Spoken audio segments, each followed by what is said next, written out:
నమస్కారం మనీ మాటలో మాట్లాడుతున్నట్టుగా చాలా సంతోషంగా ఉంది. ఇవాళ మార్కెట్ ఏంటంటే కిందకి మీదకి అవుతుంది. మార్నింగ్ ఏమో 20 పాయింట్స్ నెగెటివ్ అయింది. తర్వాత ఏమో 80 పాయింట్స్ ప్లస్ అయింది.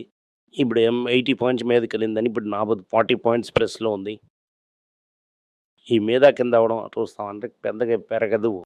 ఈ మీద కింద చూస్తా ఉంటే నాకు పెద్దగా పెరుగుతది. 300 పాయింట్లు పెరుగుతది అని అనుకోవడం లేదు. ఇవాళ నుంచి అమెరికా తాలూకా రేట్ కట్ మ్యాటర్ అయిపోయింది. జెరోమ్ ఏమో రేట్ కట్ చేశారు. కానీ 3 పేరు డిసెంట్ చేశారు. దాంట్లో 2 పేరు రేట్ కట్ చేయొద్దని, ఒకళ్ళేమో డబుల్ రేట్ కట్ చేయమని. అమెరికాలో 12 రీజనల్ బ్యాంక్స్ ఉన్నాయి.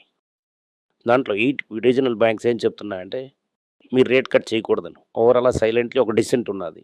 అలాగని బ్లూంబర్గ్‌లో చెప్తున్నారు.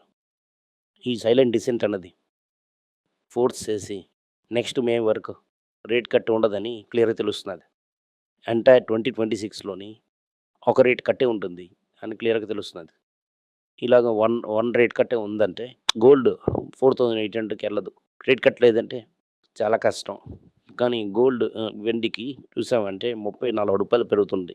సో 22 క్యారెట్ గోల్డ్ ఏమో 12,050లో ఉంది. 24 క్యారెట్ 13,140కి వెళ్ళినది. ఇప్పుడు 18 క్యారెట్ గోల్డ్ 10,000కి దాటిపోయింది. వెండి 2,00,000 మీద ఉంది. 2,00,000 దగ్గర ఉంది. ఆల్ టైమ్ హైలో ఉంది. వెండి అనేది ఒక నాట్ ఎ మానిటరీ మెటల్. ఒక స్పెక్యులేటివ్ బబుల్‌లో ఉంది. బీఏఎస్ చెప్తున్నాడు. గోల్డే ఒక స్పెక్యులేటివ్ బబుల్‌లో ఉందని. దీనివల్ల మనం కేర్‌ఫుల్‌గా ఉండాలి. యూఎస్ డాలర్ ఐఎన్ఆర్ ఏమో 90.29. ఆర్‌బీఐ ఎంత అమ్మినా కూడా మన వల్ల ఇంకా మేనేజ్ చేయడం, అమ్మకుండా ఉండడం బెటర్. మనం కేర్‌ఫుల్‌గా ఉండవలసింది బెటర్. మెటల్స్ ఆల్ టైమ్ హైలో ఉంది. యూఎస్ రేట్ కట్ చేయలేదంటే పెద్ద ప్రాబ్లమ్ అవుతుంది. పీపుల్ డిసెంట్ చేస్తున్న సమయంలోని ట్రంప్ ఏం చెప్తున్నారంటే 0.5 కట్ చేయి. మీరు కట్ చేసింది చాలా తక్కువ. ఇది చాలా తక్కువ. నేను కొత్త మనిషినేసి ఇష్టానికి రేట్ సెట్ చేస్తాను. ఆల్రెడీ జ్వరం ఏం చెప్తున్నాను. ఈ షట్‌డౌన్ వల్ల నాకు కావాల్సిన డేటా ఏంటి కరెక్ట్‌గా లేదు. ఇన్‌ఫ్లేషన్ డేటా లేదు. మా దగ్గర కొంచెం డేటానే ఉంది. ఇంకా 8 మంది ఏమనుకుంటున్నారంటే ఇన్‌ఫ్లేషన్ పెరుగుతుంది అని అనుకుంటున్నారు. దీనివల్ల ఓవరాల్‌గా చూసామంటే ఒక పెద్ద ప్రాబ్లమ్‌గానే ఉంది అని తెలుస్తున్నది. ట్రంప్ పెద్ద రేట్ కట్ అడుగుతున్నారు. 8 పీపుల్ ఏమో రేట్ కట్ వద్దని చెప్తున్నారు. ఎలాగైనా జరగవచ్చు. 25 ఇయర్స్ ఆ ట్రెండ్ చూస్తుందని. ఇవాళ డిసెంట్ నేను ఎప్పుడు చూడలేదు. Completely out of the way నేను చెప్పొచ్చు. క్రికెట్‌లో ఒక పెద్ద డెవలప్‌మెంట్. జియో ఏం చెప్తున్నారంటే ఐసీఐసీ ఇంటర్నేషనల్ క్రికెట్ కౌన్సిల్ ఆ కాంట్రాక్ట్ అంతా ఆనర్ చేయడం అవ్వదు. ఇంక మీద నుంచి వేరే వాళ్ళు చూసుకోండి మ్యాచ్ చేయడానికి. మీరు చెప్తున్న $2.7 బిలియన్ నేను వాళ్ళు ఇవ్వడం అవ్వదు.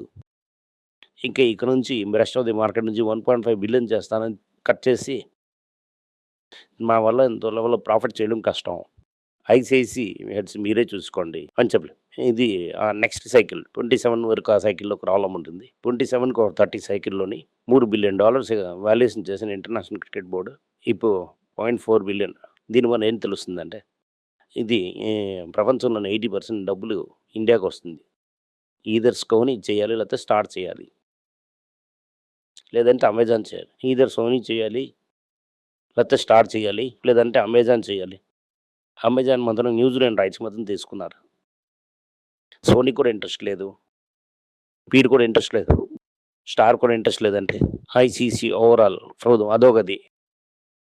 అందరూ ఐపీఎల్ ఏమో చూసుకొని డబ్బులు చేస్తామనంటే అని అనుకుంటున్నారు. ఇది క్రికెట్‌కి చిన్న ప్రాబ్లమ్ ఇది.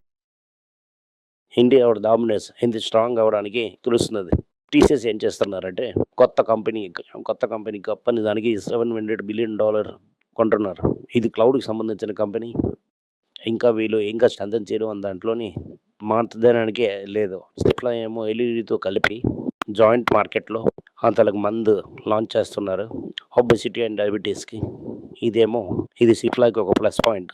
ఎల్ఈడికి రెడీమేడ్ డిస్ట్రిబ్యూటర్ నెట్వర్క్ వస్తున్నది. నెక్స్ట్ అవుతున్నది. జేఎస్‌డబ్ల్యూ అక్సా నోబెల్ కూడా 62% కంప్లీట్‌లీ ఎత్తుకున్నారు. కంట్రోల్ కూడా సూపర్‌గా వచ్చేసింది. దీనివల్ల పెద్ద లెవెల్‌లో దిగుతారు వీళ్ళు. మందు కంపెనీ ఫైజర్ ఏం చెప్తున్నదంటే 1000 కంపెనీ పీపుల్‌ని స్విట్జర్లాండ్ మిగతా ఊర్లో కట్ చేస్తాం. ఎంప్లాయీస్ మా దగ్గర ఎక్కువ ఉన్నారు. కొంతమంది సీట్‌ని చింపితేనే బాగుంటుంది. మేము సీట్ చింపడంలోనే స్టార్ట్ చేసేసాం అని చెప్తున్నారు. అదే సమయంలోనే Tata Motors special vehicles launch చేశారు. టిప్పర్స్ ఏమో డీప్ మైనింగ్ ఎక్స్‌ప్లోరేషన్ చాలా ఇది స్పెషలిస్ట్.